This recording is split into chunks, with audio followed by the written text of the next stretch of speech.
বিদেশে কেরিয়ার গড়ার কথা ভাবলে প্রথমেই যে বিষয়টা মাথায় আসে তা হলো কিভাবে একটা নিশ্চিত এবং উচ্চ আয়ের পথ তৈরি করা যায়, তাই না? আজকের এই বিশ্লেষণে আমরা ঠিক এই বিষয়টা নিয়েই কথা বলবো। ডেটা এবং বাস্তব অভিজ্ঞতার আলোকে দেখব কিভাবে সঠিক কৌশল আর দক্ষতার জোরে বিদেশে একটা শক্ত অবস্থান তৈরি করা সম্ভব। চলুন মূল আলোচনায় ঢুকে পড়া যাক। এখন একটা খুব বেসিক প্রশ্ন দিয়ে শুরু করা যাক। বিদেশে যাওয়ার ক্ষেত্রে আসল উদ্দেশ্যটা কি? শুধু যে কোনো একটা কাজ জোগাড় করে প্লেনে ওঠা, নাকি আয়টা কিভাবে সর্বোচ্চ করা যায় সেই কৌশলটা বের করা? সত্যি বলতে শুধু বিদেশে পৌঁছানোই কিন্তু শেষ কথা নয়, বরং আয়ের গ্রাফটা ঊর্ধ্বমুখী রাখতে সঠিক পেশা বেছে নেওয়াটাই হলো আসল গেম চেঞ্জার। তো এই পুরো ব্যাপারটা বোঝার জন্য আজ আমরা ৬টি মূল বিষয় নিয়ে আলোচনা করব।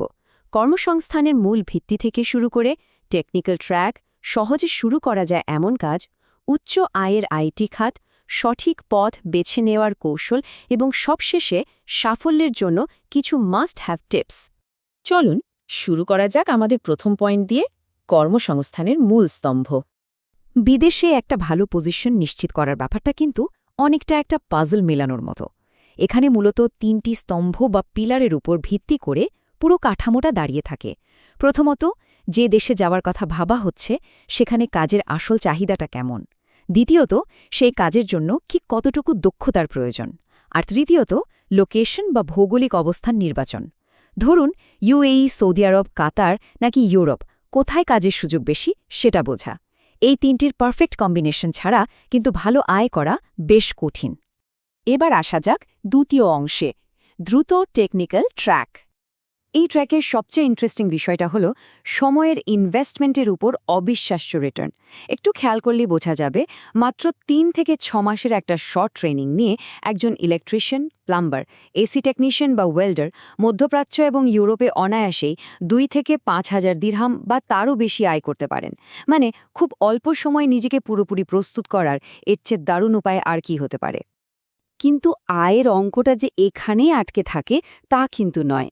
যাদের ঝুলিতে আগে থেকে একটু বাস্তব অভিজ্ঞতা থাকে, বিদেশে পা রাখার পর তাদের আয়ের গ্রাফটা কিন্তু রকেট গতিতে ওপরে ওঠে।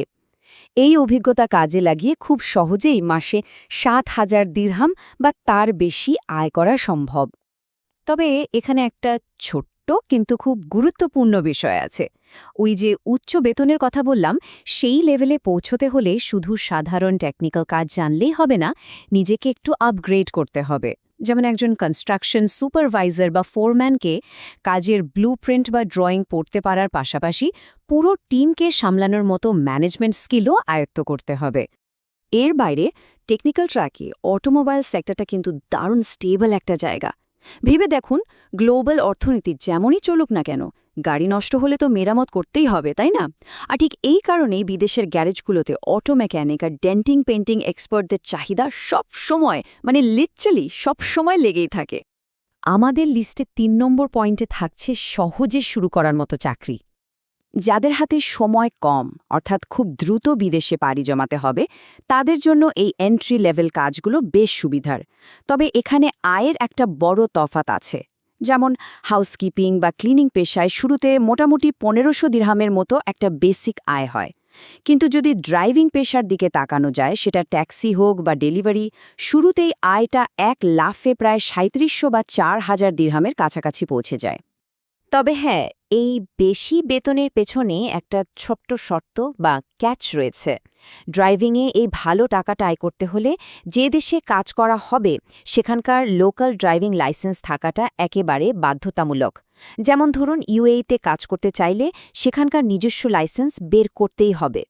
এবার আমরা শিফট করব সবচেয়ে আকর্ষণীয় জায়গাটিতে, আমাদের ৪ নম্বর পয়েন্ট, উচ্চ আয়ের আইটি খাত। এই খাতটি অত্যন্ত লাভজনক হলেও এখানে কিন্তু বেশ ভালো রকমের ধৈর্যের পরীক্ষা দিতে হয়। টাইমলাইনটা দেখলেই ব্যাপারটা ক্লিয়ার হয়ে যাবে। একেবারে শূন্য থেকে শুরু করে প্রাথমিক দক্ষতাগুলো আয়ত্ত করতে অন্তত ৬ মাস সময় লেগে যায়, আর পুরোপুরি উচ্চ আয়ের ফ্রিল্যান্স বা রিমোট জবের সুযোগ তৈরি করতে প্রায় ১ বছর। কিন্তু মজার ব্যাপার হলো, এই লম্বা অপেক্ষার পর যে রিটার্নটা আসে তা অন্য যে কোনো খাতের চেয়ে অনেক অনেক বেশি। এই ট্র্যাকের মূল ফোকাসগুলো হল গ্রাফিক ডিজাইন, ওয়েব ডেভেলপমেন্ট, এবং ডিজিটাল মার্কেটিং। এই স্কিলগুলোর সবচেয়ে ম্যাজিক্যাল দিকটা কি জানেন? এগুলোর জন্য আসলে দেশ ছাড়ার কোনো প্রয়োজনই নেই। নিজের ঘরে নিজের ডেস্কে বসেই গ্লোবাল মার্কেটপ্লেসে অনলাইন ফ্রিল্যান্সিংয়ের মাধ্যমে দারুণ আয়ের সুযোগ তৈরি করা সম্ভব। এটা সত্যি একটা গেম চেঞ্জার। চলুন এবার ৫ নম্বর পয়েন্টে যাওয়া যাক, সঠিক পথ বেছে নেওয়া। এতক্ষণ তো অনেকগুলো রাস্তার কথা বলা হলো। এখন ডিসিশন নেওয়ার পালা। যাদের খুব দ্রুত দেশের বাইরে যেতে হবে তাদের জন্য সবচেয়ে স্মার্ট চয়েস হলো প্লাম্বিং বা ইলেকট্রিক্যাল কাজের মতো দ্রুত টেকনিক্যাল ট্র্যাকগুলো। অন্যদিকে যাদের হাতে একটু সময় আছে এবং যারা লং টার্মে একটা হাই ইনকাম ক্যারিয়ার দাঁড় করাতে চান তাদের চোখ বন্ধ করে আইটি স্কিলের দিকে ফোকাস করা উচিত। আবার যদি অন্য একটা দিক থেকে চিন্তা করা যায়, ঝামেলাহীনভাবে খুব সহজে কাজ শুরু করার জন্য হাউসকিপিং বা ড্রাইভিং বেশ ভালো অপশন। কিন্তু যদি লক্ষ্য থাকে কেরিয়ারের দ্রুত গ্রোথ বা উন্নতি, তাহলে একজন দক্ষ কনস্ট্রাকশন ফোম্যান হওয়ার মতো টেকনিক্যাল পথ বেছে নিতে হবে। সোজা কথায়, নিজের বর্তমান পরিস্থিতি এবং ভবিষ্যৎ উচ্চাকাঙ্ক্ষার মধ্যে একটা ব্যালেন্স তৈরি করাটাই এখানে সবচেয়ে জরুরি। আমরা একেবারে শেষ পর্যায়ে চলে এসেছি। আমাদের ৬ নম্বর এবং শেষ পয়েন্ট, সাফল্যের জন্য কিছু জরুরি টিপস। যে পেশাই বেছে নেওয়া হোক না কেন, কিছু বিষয় একদম মিস করা যাবে না। শুধু হাতের কাজ জানলেই কিন্তু বিদেশের মাটিতে টিকে থাকা যায় না। যোগাযোগের জন্য অন্তত বেসিক ইংরেজি বা আরবি ভাষাটা শিখতেই হবে। সেই সাথে একটা মানসম্পন্ন ইনস্টিটিউট থেকে ট্রেনিং নেওয়া এবং সবশেষে বেতনটা দ্রুত বাড়ানোর জন্য যে কোনো মূল্যে প্র্যাকটিক্যাল বা বাস্তব অভিজ্ঞতা অর্জনের দিকে সবচেয়ে বেশি জোর দিতে হবে। আজকের এই আলোচনা শেষ করার আগে একটা খুব জরুরি প্রশ্ন সবার সামনে রেখে যেতে চাই। শুধুই কোনো মতে একটা ভিসা জোগাড় করে বিদেশে উড়ে যাওয়ার মাঝেই কি আসল সাফল্য, নাকি ফ্লাইটে ওঠার আগে একজন কর্মী কতটা স্ট্র্যাটেজিক বা কৌশলগত উপায়ে নিজের স্কিল সেটকে উন্নত করছেন, পুরো আন্তর্জাতিক সাফল্যের চাবিকাঠিটা আসলে সেখানেই লুকিয়ে আছে? বিষয়টা একটু ভেবে দেখার মতো, তাই না? আজকের এই আয়োজনের সাথে থাকার জন্য অসংখ্য ধন্যবাদ।